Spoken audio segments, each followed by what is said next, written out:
Hello and welcome to the channel. As always, I'm your host, Morgan. It might not be surprising to hear that the Senate did just confirm Donald Trump's pick for the head of the Environmental Protection Agency, Lee Zeldin. And even though it's not surprising, it is something that we need to talk about. So I've got my notes here, which means it's time for you to go ahead and grab your snowflake drink of choice and let's get into this. Hey, how you doing? Before I jump into the content of this video, I just want to ask that if you find any value at all, please consider giving this video a like. If you want to contribute to the conversation, go ahead and put your thoughts down in the comment section below. If you absolutely hate this video, feel free to give it a dislike. And if you want to tell me that I have absolutely no idea what I'm talking about, go ahead and pop that in the comment section below because I'll be looking forward to reading that. If you want to see more of me and my content recommended to you in the future, consider going ahead and hitting that subscribe button. I'd really appreciate it. All right, let's get into the video. First, let's go ahead and ask the question, what is the Environmental Protection Agency?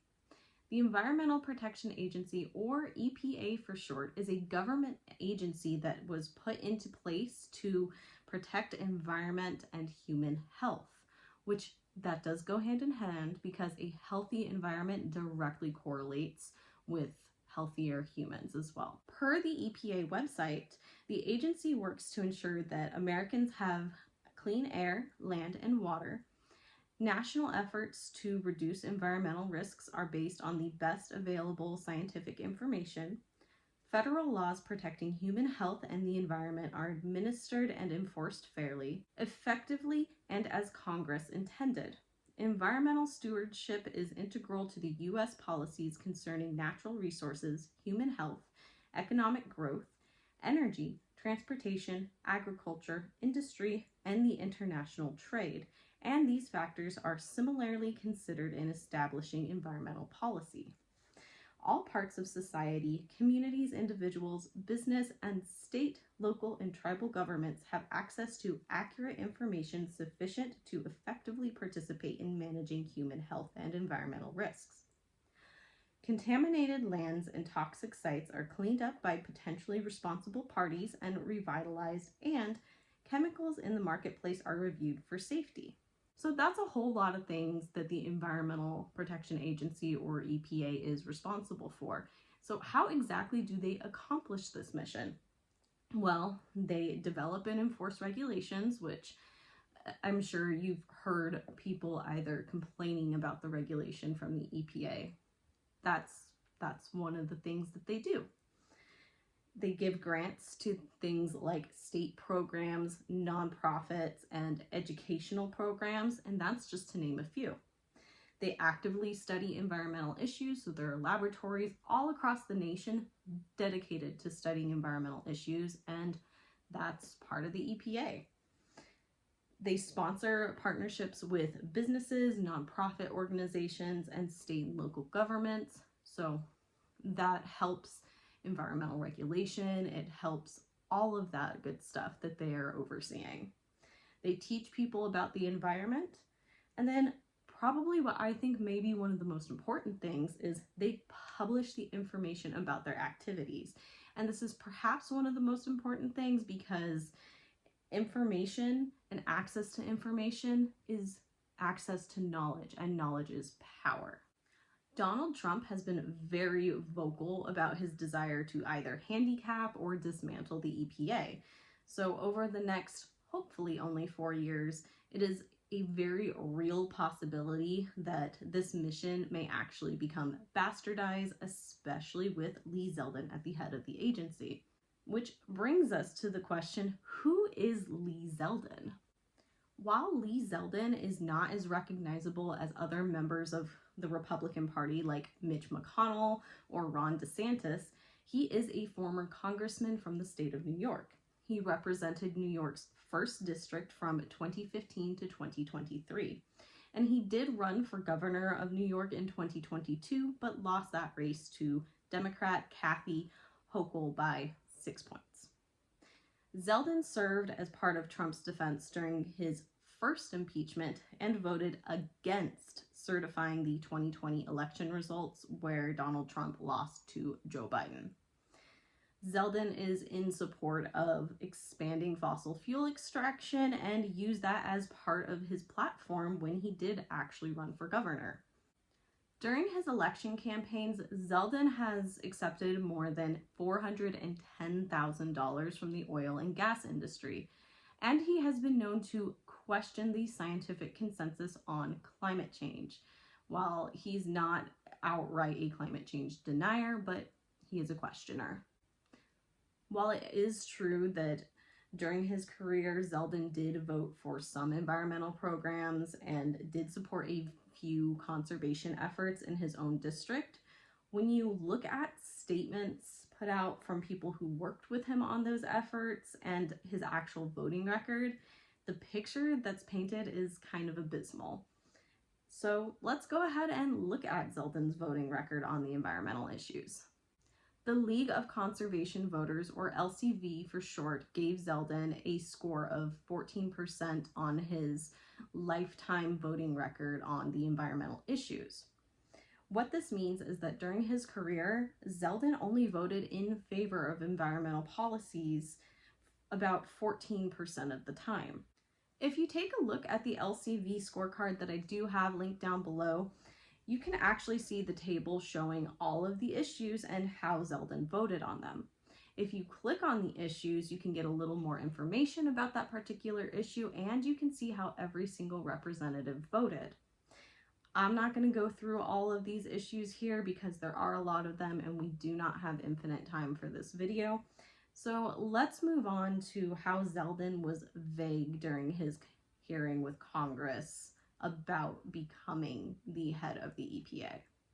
On January 16th, 2025, Zeldin had his confirmation hearing with Congress, and this is when Congress had the opportunity to ask him questions and essentially vet his ability to be head of the EPA.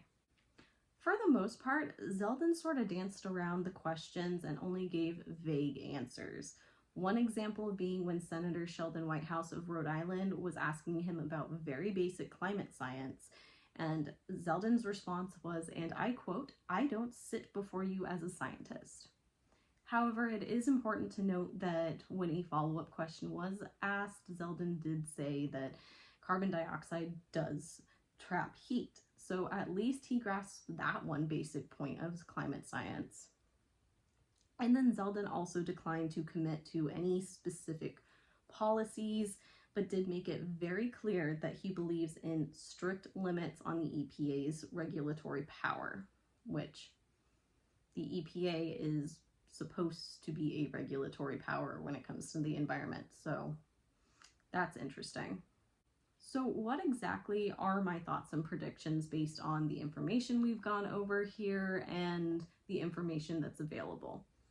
I think that it's pretty apparent that Zeldin is fully in that Donald Trump loyalist camp, and that is especially apparent because him being the pick to head the EPA was actually kind of surprising.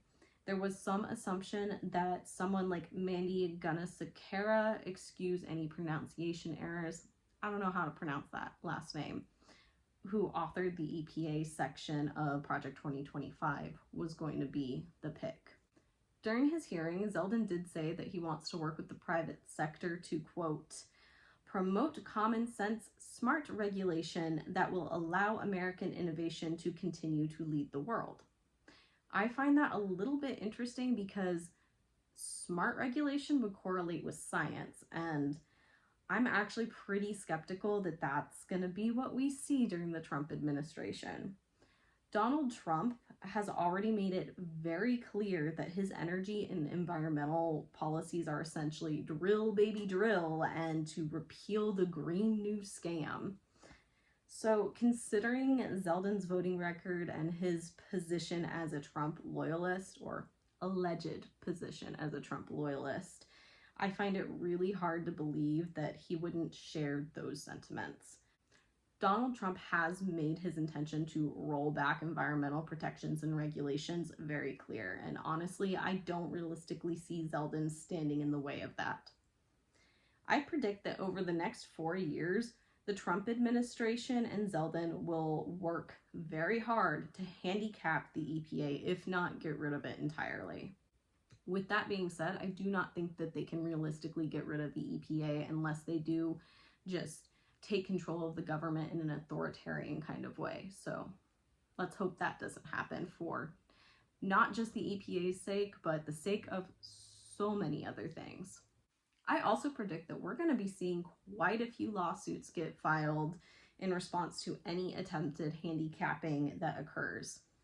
So this does not necessarily mean that this is the death blow for the environment and climate actions in the United States. But we do need to be prepared to be significantly set back by this. And remember that that does not mean all hope is lost. It's just a setback. Continue to pay attention to what's going on, participate in whatever activism you can, and most importantly, do not lose hope. That's all I have for you today. I know this was kind of a short one, but since media burnout has been real in the recent days, a short video is probably not bad to put out, and this was an important topic that I thought warranted its own video, even if it was short. As always, all of my sources are linked down in the description below, and I do highly recommend that you go check them out because who am I but a girl on the internet? If you liked this video or found any value in it, please go ahead and give it a like. If you hated this video, go ahead and give it a dislike. I don't mind. If you have any thoughts that you want to share or contribute to the conversation, please go ahead and put them down in the comment section below. I'm always interested to hear what other people have to say. If you think that I have absolutely no idea what I'm talking about and it is your personal responsibility to let me know why I'm dumb and should just get back in the kitchen, go ahead and put that down in the comment section below as well, because I'm always very interested to read those comments.